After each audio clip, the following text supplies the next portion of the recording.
Hoje eu trouxe 10 teorias sobre a morte do Hashirama, e no final desse vídeo você vai decidir qual delas faz mais sentido pra você. Lembrando que esse vídeo tem spoilers de Naruto e Boruto, então continue por sua conta e risco. Vamos nessa! Fala fã de Naruto, Charles Barros aqui. O primeiro Hokage da Vila da Folha era tão poderoso que até hoje as pessoas fazem teorias sobre a sua morte. E já que isso nunca foi revelado pelo Kishimoto, eu resolvi trazer não só uma, como 10 possibilidades de como isso aconteceu. Começando pelo vírus do chakra. Dor de estômago, febre e erupções no rosto. Esses são alguns sintomas do vírus do chakra, que infectou Naruto e Sasuke em um flashback mostrado em um episódio filler logo depois da invasão do Pen a Konoha. Como foi mostrado, esse vírus se propaga pelo ar, e quando infecta alguém, ataca as células e parasita elas, causando os sintomas já conhecidos. Se o vírus do chakra apareceu na época em que Naruto viveu, pode muito bem ter aparecido também na época do Hashirama, e assim ter causado a sua morte. A Tsunade até reconhece a doença, no momento que vê a Sakura desmaiando, só que eu diria que isso seria bem provável de ter acontecido com a avó dela, e tem um bom motivo para isso. Esse vírus é extremamente contagioso, e se tivesse mesmo aparecido na época do primeiro Hokage, onde a medicina ainda não era tão avançada, não só ele, como todos os moradores da vila teriam perecido.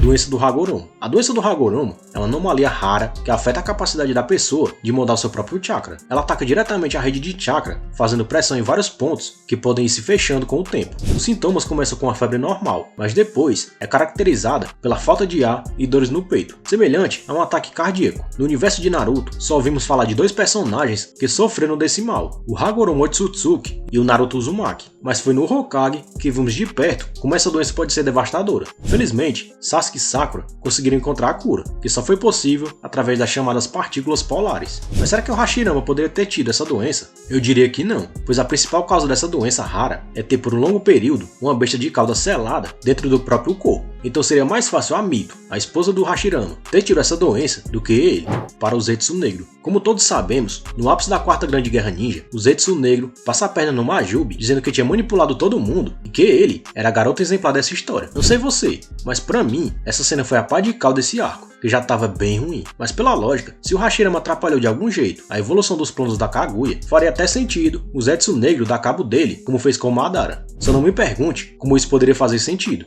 para o Kakuzu. Outra teoria diz que o Kakuzu deu cabo do Hashirama, e apesar de muitos zoarem essa possibilidade, eu diria que ela até faz algum sentido. Sabemos que o vilão foi enviado para cancelar o CPF do primeirão e falhou, sendo preso pela sua própria aldeia ninja em seguida. Algum tempo depois, ele conseguiu fugir e desenvolveu seu jutsu de roubar corações, mas quem garante que ele não tentou de novo? E pior, chegou a conseguir? Claro que em uma segunda tentativa, ele iria muito mais preparado, talvez com aliados como os irmãos Ouro e Prata, por exemplo, e talvez com um pouco de sorte, quem sabe ele tenha conseguido. Só que se esse fosse o caso, ele roubaria o coração do Hashirama, e logo ia ser o único ninja vivo que conseguiria usar o estilo madeira, sem falar que certamente ele se gabaria para todo mundo que tinha dado cabo do primeiro Hokage.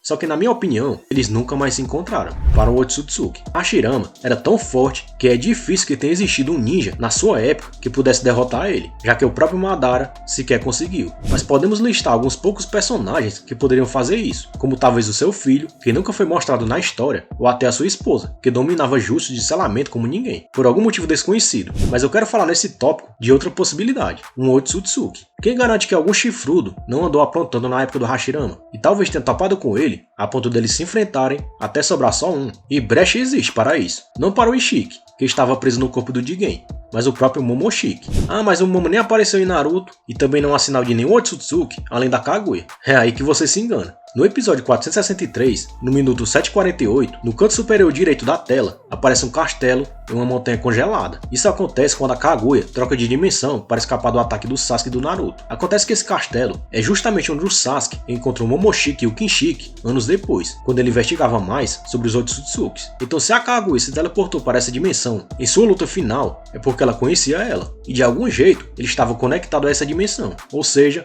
o Momoshiki já poderia ter visitado Konoha e topado com Hashirama há muito tempo. E com um inimigo tão forte, nem mesmo Hashirama ia conseguir lutar contra ele. Sem falar que faria bastante sentido, caso isso acontecesse, o alto escalão da vila manter tudo em segredo. Afinal, não era todo dia que alguém encontrava um alienígena capaz de bater de frente com o deus Shinobi. Só que pra mim, essa teoria poderia ficar muito melhor se o Kishimoto trouxesse o Urashika Otsutsuki, que só apareceu no anime, para fazer esse papel no mangá, justamente em alguma história solo do Hashirama, que explicaria sua morte. Já comenta aí embaixo se você gostaria de ver essa história. Número 5, se entregando. Já essa teoria diz que o primeirão se entregou para outra vila, em troca da paz. Você pode até pensar que isso seria impossível, mas pelo pouco que vimos durante a reanimação dele como Edo Tensei, fica claro que ele não gostava de guerra, até por ter vivido na época mais sangrenta do mundo ninja. E é por isso que ele pode ter se sacrificado com a garantia de que a paz reinasse entre as nações. O problema dessa teoria é que o corpo dele seria perdido, e como bem disse o Kakashi uma vez, o corpo de um ninja é um tesouro de segredos. E mesmo sob um acordo de paz, é claro que quem colocasse as mãos no Hashirama iria usar suas células para dominar o mundo no futuro. Outra possibilidade dele ter se entregado, com aspas bem grandes, poderia ser em uma situação extrema, sei lá, onde a sua esposa Mito talvez tenha se tornado uma refém, como aconteceu com o Yahiko e o Nagato contra o Hanzo da Salamandra. Não é impossível, mas diria que é bem improvável, já que suas células só aparecem nas mãos de alguns ninjas de Konoha,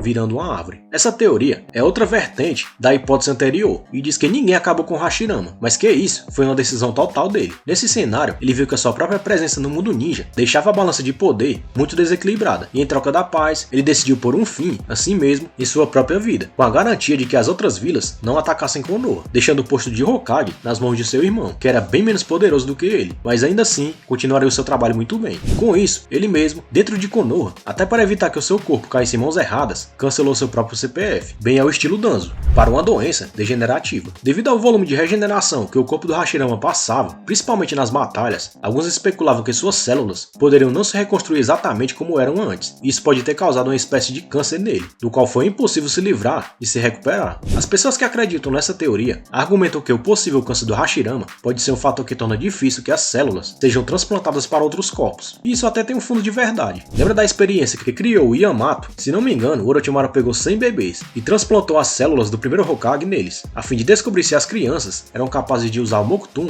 o estilo madeira, e ter todos os poderes do Hashirama, já que o próprio Orochimaru, que tinha o corpo repleto de células dele, não conseguia. O experimento deixou apenas um sobrevivente, e muito mais perguntas do que respostas, só que eu acho a ideia de doença bem improvável, porque eu costumo pensar que isso seria algo que muitos falariam, e que o autor não iria por esse caminho. Fora que também tenho dois motivos fortes que invalidariam isso. Primeiro, que a sua própria regeneração corrigiria esse problema em um piscar de olhos, e mesmo que não acontecesse, bastaria ele se ferir novamente e as suas células se multiplicariam, substituindo a parte que continha a doença. Segundo, que as células do Hashirama são usadas até hoje na era Boruto, o que seria impossível caso elas fossem contaminadas de alguma forma. Claro que o fato delas serem transplantadas para um novo corpo meio que contornaria esse problema, mas eventualmente o mesmo iria acontecer com o novo hospedeiro de suas células, e não vemos isso acontecer nem ao Orochimaru, nem ao Danzo, e tampouco ao Yamato, ou qualquer outro que tenha recebido esses benefícios, como o braço do Naruto, por exemplo, para a exaustão celular. Hashirama era famoso por sua habilidade de regeneração extremamente rápida e eficiente. Sua habilidade é frequentemente associada a uma taxa de divisão celular e uma capacidade de regenerar tecidos danificados de uma forma quase instantânea. Isso também lhe confere uma resistência impressionante e uma habilidade única que tornou ele essa figura lendária. Tanto que o Madara, o seu maior rival, falou uma vez durante a guerra que o primeiro Hokage já estava tão acostumado com seu corpo se curando nas batalhas que já nem se preocupava tanto em evitar ataques. Trazendo para o mundo real, a divisão celular é um processo fundamental para o crescimento, desenvolvimento, reparo e manutenção dos tecidos dos organismos multicelulares.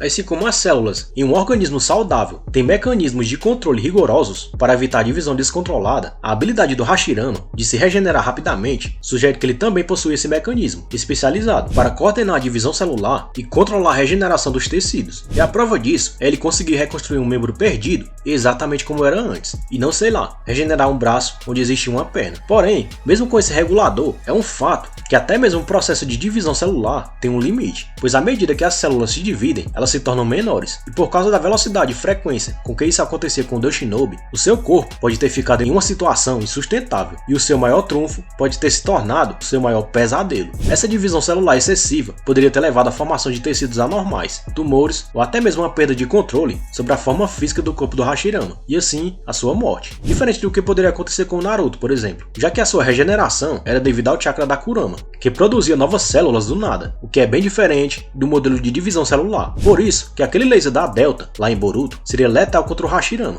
já contra o Naruto não teria efeito algum. Vale lembrar que essa habilidade do Hashirama também levaria a um envelhecimento desenfreado, e ele encontraria um fim ainda em sua fase adulta. Porém, sabemos com certeza que o Hashirama viveu muitos anos, já que ele mesmo afirma ter convivido com sua neta Tsunade quando ela era jovem, e é aí que pode estar a falha dessa teoria, pois no pequeno flashback que vimos, ele aparecia bem jovem e bem ao lado da neta, número 1 para um selamento. Essa é a teoria que eu mais acredito sobre a morte do Hashirama, e o único lugar onde você vai ouvir sobre ela é aqui nesse canal. Mas não foi do nada que eu pensei nisso. A teoria diz que o Hashirama foi selado, ou ele mesmo se selou dentro da própria esposa, a Mito, junto com a Kurama. Mas por que ele faria isso? São muitas as possibilidades. O que sabemos com certeza é que o Hashirama venceu o Madara, depois a Kurama foi selada na Mito, e depois as bichos restantes foram distribuídas entre as vilas ninja, em troca da paz. Só que como sabemos, o Madara não morreu, e a paz não aconteceu, pelo simples fato de que no universo de Naruto, alguém sempre vai querer ser o mais poderoso e o mais temido. Diante disso, existe uma janela entre a luta contra o Madara e o selamento da Kyuubi, que pode ter acontecido em uma situação bem difícil, e isso causou o selamento do Hashirama. Porém, como também sabemos, o Hashirama viveu muitos anos depois disso, como eu já mencionei, pela sua interação com a Tsunade, a ponto dela ter pegado até o seu gosto por apostas. Então esse selamento não aconteceu quando a Nove Caudas foi selada dentro da Mito, mas sim muito tempo depois. Mas o que me faz acreditar nessa teoria? Se as datas não parecem bater, no recente mangá do Minato, a Mito, já idosa, convida a Kushina, que seria a próxima receptáculo da Kurama, para ver o topo de um prédio, que viria a ser o QG dos Hokages. E quando a namorada do Minato, na época, pergunta o que tinha no topo daquele prédio e o que ela queria mostrar, a idosa fala que elas iriam ver aquele que estava dentro do receptáculo dentro dela. Já lá em cima, a garota pergunta se ela falava da estátua do Hashirama e ela confirma que sim. Naquela frase em específico, ela não falou de amor e nem falou de forma alegórica, mas sim de forma direta e literal, dando a entender que o seu esposo, o primeiro Hokage, estaria sim dentro dela. Baseado nessa frase, inclusive, foi que eu pensei nessa teoria. Você pode até falar que não faz sentido o Hashirama ter sido selado se ele foi invocado pelo Orochimaru, como o Edo Tensei lá no clássico. Mas os selamentos de Naruto não se resumem só ao Shinigami do ceifeiro. Poderia haver outro jutsu do clã Uzumaki que não cobre o preço de ter sua alma selada. Ou ele poderia ter selado apenas o seu chakra, como o Minato fez com a Kushina, e isso explicaria muita coisa. Mas o que faria o Hashirama chegar a esse extremo de ter que selar a si mesmo dentro da própria esposa? Amor, paz, sacrifício, dentre outras coisas. Se já vimos pelas falas e atitudes dele quando foi revivido que ele seria alguém capaz de se sacrificar pela paz, o mangá do Minato revelou que ele e a Mito eram muito apaixonados um pelo outro, o que afasta aquela ideia de que os dois tinham passado por um casamento arranjado, em troca de um acordo entre a Vila Oculta da Folha e a Vila do Redemoinho. Em uma situação limite, onde a sua esposa fosse, por exemplo, feita de refém ou corresse risco de vida, ele não teria escolha. Vamos combinar que muita gente tem a ideia errada sobre o primeiro Hokage, tipo aquela de que ele era tão forte que só poderia morrer para um Otsutsuki, mas não é bem assim. Naruto não é Dragon Ball. O próprio protagonista já quase morreu caindo de um penhasco e outra vez caindo de uma árvore. O Kakashi poderia ter morrido de só luz e o Naruto cagando lá no clássico. Aposto que você lembra dessas. São muitas as possibilidades. Ele poderia ter o próprio filho como inimigo, e isso até justificaria sua fala para o Madara, onde ele menciona que acabaria com o próprio filho se fosse para proteger Konoha. Ou poderia ter se deparado com a Kurama enlouquecida dentro da vila, libertada por algum Uchiha simpatizante do Madara, ou até outro inimigo externo, pois lembre-se que até o pai do Sasuke conseguia controlar a Kyuubi, então isso não devia ser um problema para os Uchihas daquela época, que conseguiam até fazer o Izanagi e o Izanami. Enfim, não vou me estender muito na explicação dessa teoria, porque eu já tenho um vídeo aqui no canal sobre ela, bem explicativo, que eu vou deixar passando aqui no final para você conferir. Lembrando que o Hashirama tanto pode ter morrido por uma dessas teorias, como algumas delas juntas, ou até alguma que não pensamos ainda. Por isso, conto com você para deixar sua opinião aí embaixo nos comentários, e como sempre, obrigado por ter assistido até aqui, e até a próxima.